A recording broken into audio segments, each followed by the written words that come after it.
Hi friends! Thanks for tuning in. If you like this video, please give it a like, comment below, and take a moment to subscribe to our channel. Welcome to the Acadian Coastal Drive, a beautiful route along New Brunswick's east coast. Today, we're traveling through Kouchibouguac National Park, a place rich in nature and history.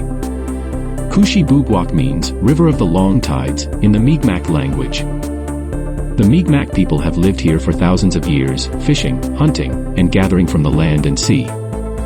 Their deep connection to this area continues today, and their stories and traditions are shared through park programs and events. As we drive, you'll see the park's natural beauty, sandy beaches, salt marshes, forests, and lagoons. It's home to many animals, like seals, moose, and rare birds. Kelly's Beach is a favorite spot, with a boardwalk leading over the dunes to the sea. Thank you very much. The park is also a dark sky preserve, perfect for stargazing on clear nights.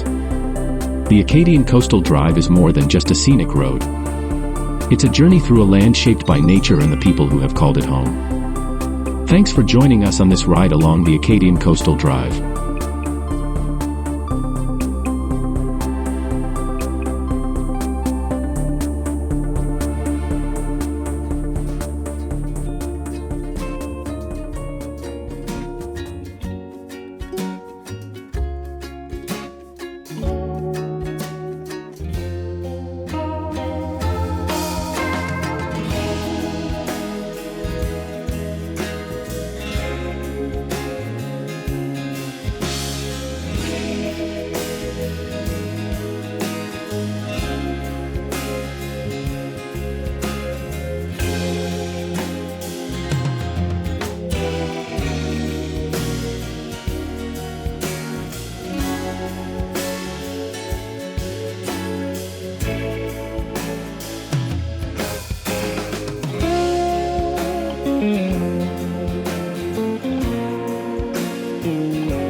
Thanks for watching!